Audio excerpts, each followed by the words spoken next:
हम इस वीडियो के माध्यम से रीतिकालीन रीति मुक्त कवि घनानंद के समैया पद की व्याख्या को समझने का प्रयास करेंगे। घनानंद ने अपने स्वयं के स्वानुभूत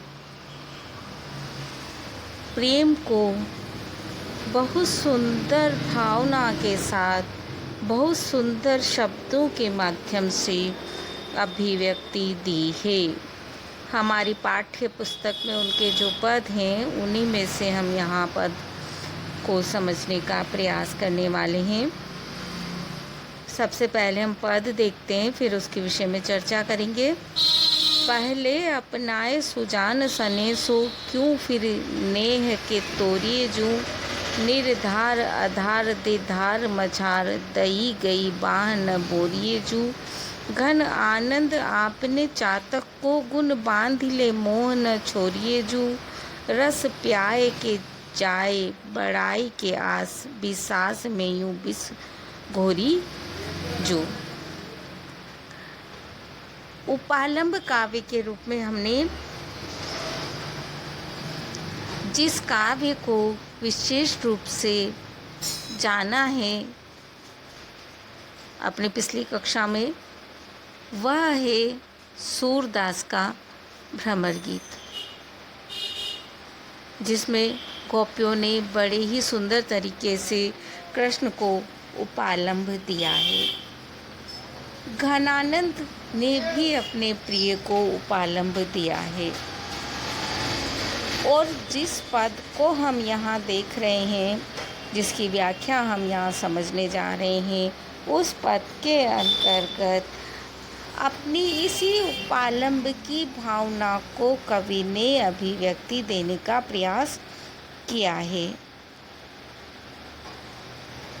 कवि यहाँ कह रहे हैं, अपनी प्रिया से संबोधन है उनका एक तरह से, और अपनी प्रिया को संबोधित करते हुए कवि यहाँ कहते हैं, पहले अपनाए सुजान सने सो। हे सुजान, संबोधित कर रहे हैं उसे, अपनी प्रिया को। पहले तो प्रारंभ में तो अपनाया, स्वीकार किया, सने सो, जब हम प्रथम बार मिले थे, जब हमारा संयोग हुआ था और हम एक दूसरे की ओर आकर्षित हुए थे, प्रेम भाव जागृत हुआ था, उन सब परिस्थितियों को याद करके अपनी प्रिया को उन्हीं परिस्थितियों को याद दिलाने का प्रयास कवि यहाँ कर रहे हैं। और कहते हैं कि पहले तो संयोग काल में तो जब हम मिले थे, तब तो तुमने बड़े स्नेह से मुझे अपनाया था, अपना बनाया था, अपना प्रिय पात्र स्वीकार किया था।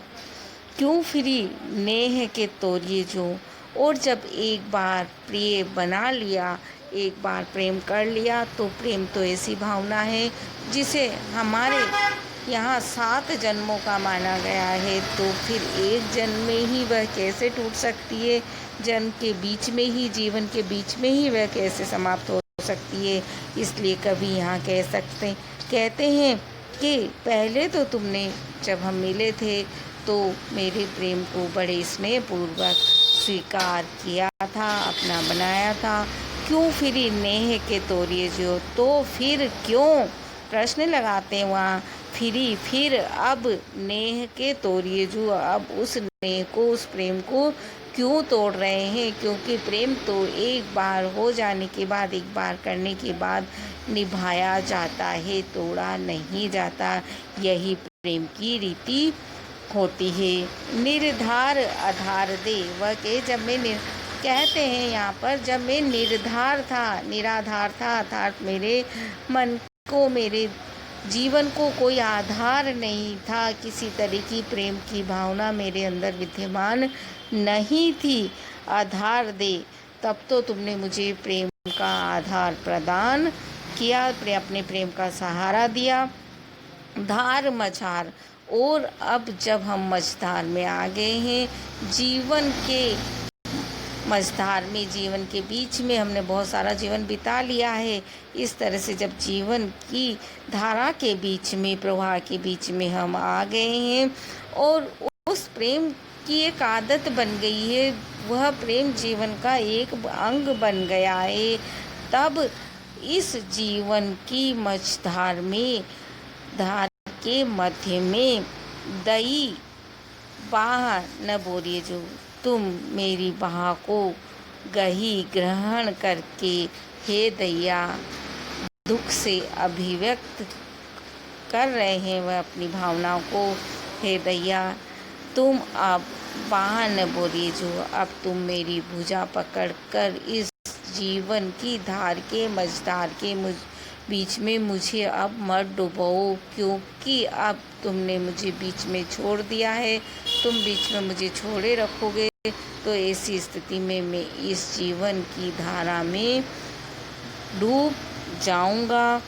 घन आनंद आपने चातिक को, घन आनंद कवि यहाँ पर कहते हैं, श्लेष अलंकार घन आनंद ने अपने नाम में प्रयोग किया है। घन आनंद कवि कह रहे हैं और अपनी उस प्रिया के लिए कह रहे हैं जिसके लिए वह यहाँ श्लेष के माध्यम से विशेषण दे रहे हैं। घन आनंद, घना आनंद देने वाले, बहुत आनंद प्रदान करने वाले, सुजान आपने, तुम अपने जो आपको प्रेम करता है उस अपने चातिक को, उस अपने चातक को, जिस तरह चातक पक्षी के लिए यह किंवदंती प्रसिद्ध है कि वह केवल स्वाति नक्षत्र का जल पीता है, उसकी संपूर्ण प्रेम भावना, संपूर्ण एकाग्रता केवल स्वाति नक्षत्र के जल के प्रति ही होती है। उसी तरह कवि यहाँ अपने प्रेम की एक निष्ठता को अभिव्यक्ति देना चाहते हैं और कह रहे हैं कि मैं तो एकमात्र तुम्ही से प्रेम रखने वाला हूँ, तुमने मुझे अपने गुणों के से बांध लिया है, मोह ने छोड़िए जो। तो अब इस प्रेम की भावना को, मोह अर्थात प्रेम की भावना को मत छोड़िए, अर्थात मुझे बीच में ही आप प्रेम करना मत छोड़िए, मुझे अपना प्रेम पात्र बनाए रखिए, क्योंकि मेरी स्थिति तो चातक पक्षी के समान है, जो पीता है तो स्वाति नक्षत्र का जल, अन्यथा नहीं पीता। कहना चाहते हैं कि यदि मेरे मन में तुम्हारे प्रति प्रेम है तो केवल तुम्हारे ही प्रति प्रेम रहेगा, चाहे ये जीवन समाप्त हो जाए, मैं किसी और से प्रेम नहीं कर सकता। रस प्याए के जाए, वो कहते तुमने अपने प्रेम का रस मुझे पिलाया और जाए, और इस तरह तुमने मुझे एक जीवन दिया, मेरा जो सोना जीवन था उसमें अपने प्रेम को पिलाकर, अपने प्रेम रस को घोलकर तुमने मेरे जीवन को बड़ा सुंदर बना दिया था, बढ़ाए के आस। और जब अब उस प्रेम को और ज़्यादा प्राप्त करने की आशा मेरे अंदर बढ़ गई है, मैं उस प्रेम को और ज़्यादा पाना चाहता हूँ। बिसास में यूँ बिस घोरिए जो, तो उस समय जब मेरा आपके प्रति पूर्ण विश्वास है, मेरे उस विश्वास में इस तरह यूँ बिस अर्थात विष अर्थात जहर मत घोलिए। कहने का अर्थ है मेरा आप पर पूर्ण विश्वास है, पूर्ण निष्ठा है, पूर्ण प्रेम मेरा आपके प्रति है, और आप भी मेरे प्रति अपनी प्रेम की निष्ठा को बनाए रखें, तभी मेरा ये जीवन सुख से परिपूर्ण हो पाएगा। इस तरह कवि घनानंद ने अपने मन की प्रेम की एक निष्ठ भावना को बड़े सुंदर तरीके से यहाँ पर ब्रज भाषा के माध्यम से अभिव्यक्ति देने का प्रयास किया है। आप वीडियो को अपने सहपाठी मित्रों को शेयर करें और लाइक भी